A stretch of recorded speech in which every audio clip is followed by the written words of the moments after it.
Friends, మీరు మన ఛానల్ని కొత్తగా చూస్తున్నట్లు అయితే ఇప్పుడే మన ఛానల్ని సబ్స్క్రైబ్ చేసుకుని పక్కనే ఉన్న బెల్ ఐకాన్ క్లిక్ చేయండి.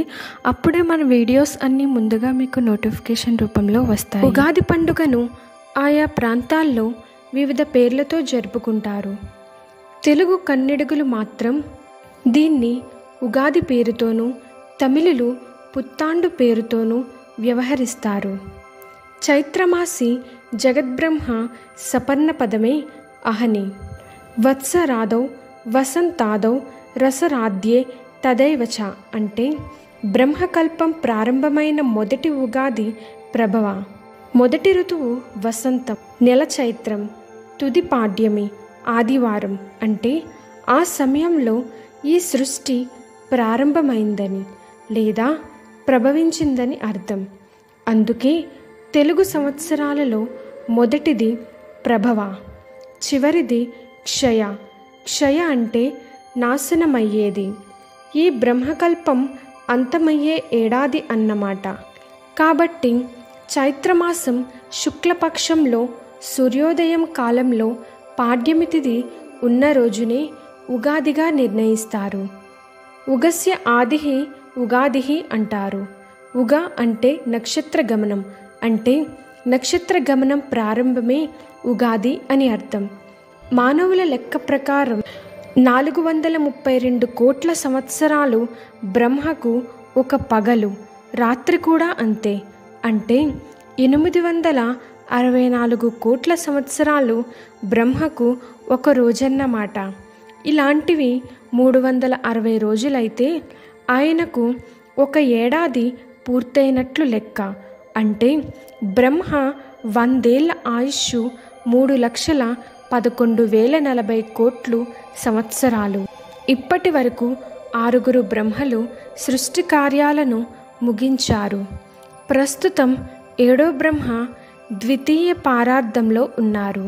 అంటే ఆయన వయస్సు ప్రస్తుతం 51 ఏళ్ళు. ఈ కలియుగం ప్రమాది నామ సంవత్సర చైత్రశుద్ధ పాడ్యమి నాడు ప్రారంభమైంది. ఈ కల్పం ప్రారంభమై 197,29,49,114 ఏళ్ళు పూర్తయింది.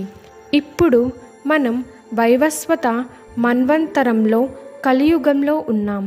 ఇది ప్రారంభమై 5,114 సంవత్సరాలైంది. ఉగాది రోజునే బ్రహ్మ సృష్టిని మొదలుపెట్టాడని అంటారు. శ్రీ మహావిష్ణువు మత్స్యావతారంలో వేదాలను దొంగతనం చేసి సోమకుడిని సంహరించి వాటిని బ్రహ్మకు అప్పగించిన రోజు కూడా ఇదేనని ప్రతీతి.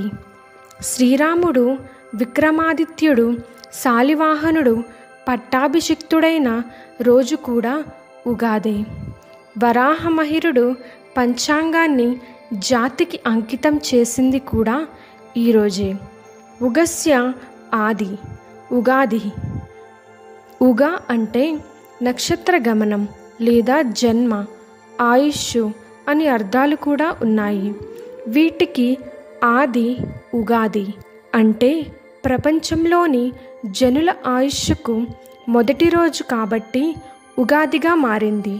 యుగం అంటే 2 లేక జత అని కూడా అర్థం. ఉత్తరాయణ దక్షిణాయనాలకు ఆయన ద్వయ సంయుతం.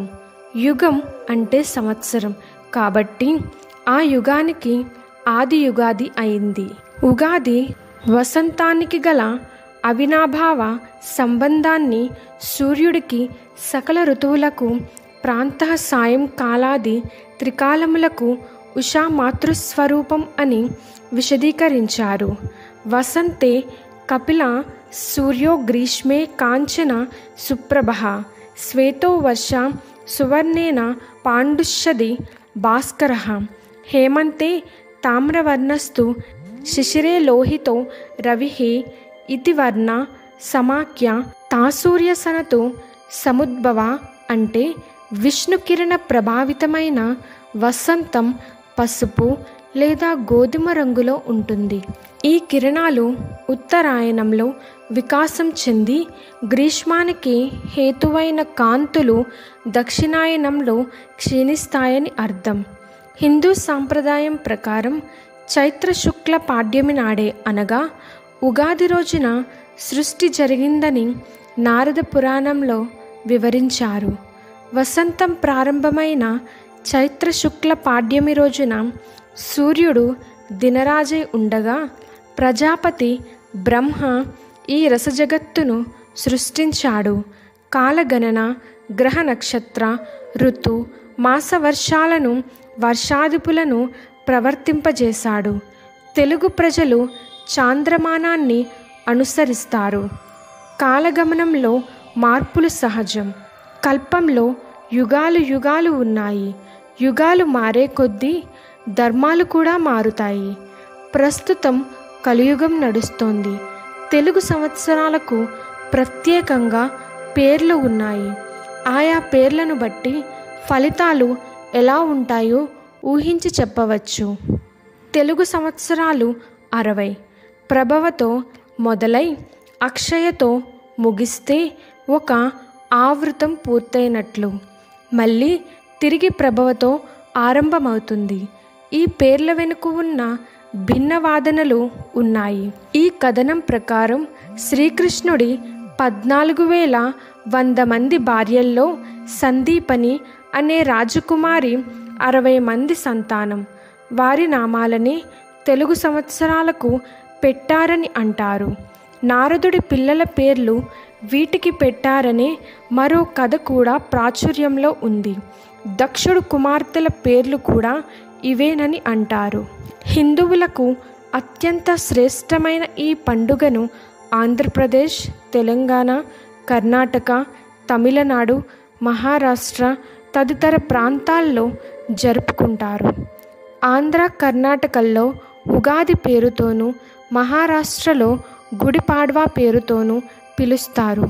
తమిళులు పుత్తాండు, మలయాళీలు విషు అనే పేరుతోనూ, సిక్కులు వైశాఖిగాను, బెంగాలీలు పొయిలా, బైశాఖ్గాను జరుపుకుంటారు. అయితే ఈ పండుగలను జరుపుకోవడంలో పెద్దగా తేడాలు లేవు. ఫ్రెండ్స్, మీకు ఈ వీడియో నచ్చినట్లు అయితే లైక్ చేయండి, మన ఛానల్ని సబ్స్క్రైబ్ చేయండి, bell icon all symbol click చేయండి.